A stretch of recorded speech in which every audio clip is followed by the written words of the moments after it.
Isang mapagpalang araw po mga ka-project. Mayroon po akong ibabahagi sa inyo ngayon na sana mayroon po kayong matutunan. Paki-tiyagain na lang din po. Baka sakali po mayroon po kayong makuha dito. Sa pamamagitan po ng grinder, lagi lang po nating iisipin safety. Ito, kailangan po mahalaga po kasi yung mata din natin, at saka yung kamay, dapat kailangan meron ding safety po talaga bago tayo kumilos mga project. Magtatabas po tayo ngayon mga ka-project ng polycarbonate, yung makapal din po siya. Ito po siya, oh. Yan. Titingnan po natin mga ka-project kung ano po yung magandang pantabas dito,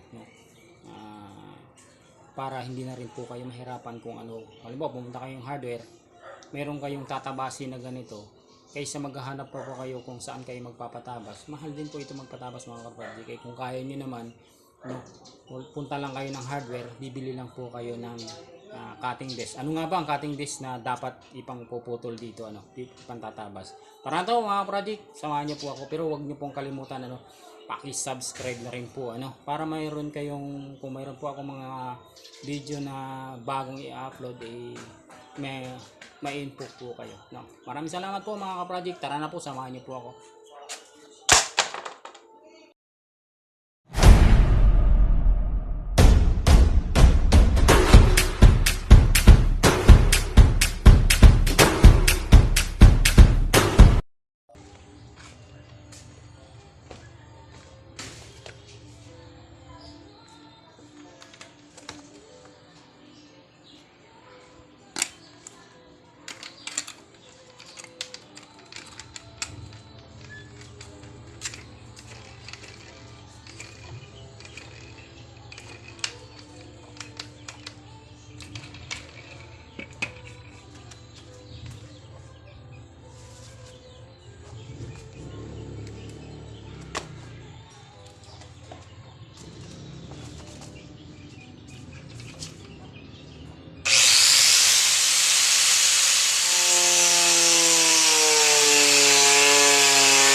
Yan ang mga ka-project ano.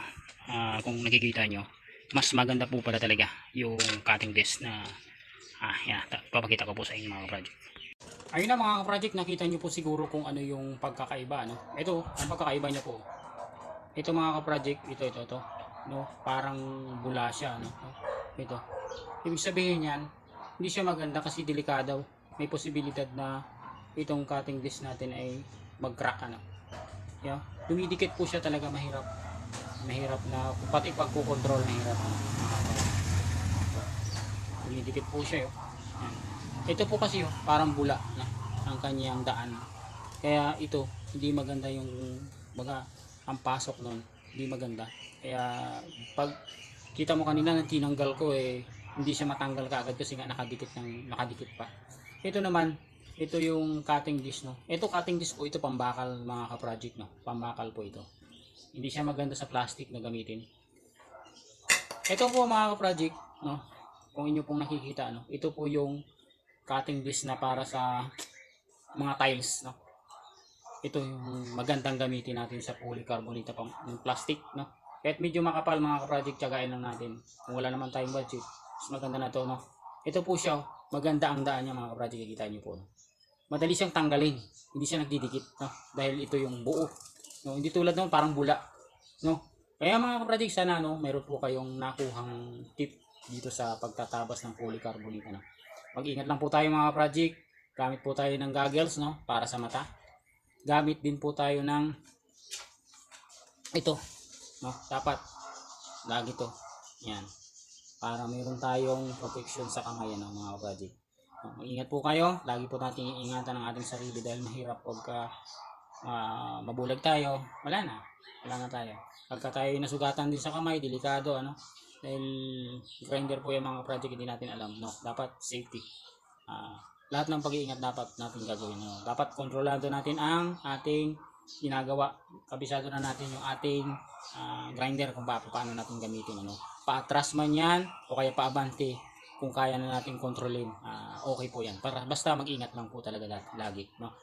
Ito mga project, maraming salamat po sa inyong panonood, ano. Sana nakabahagi po ako ng konting tip ko sa inyo. Para na po mga project, maraming salamat po sa inyo.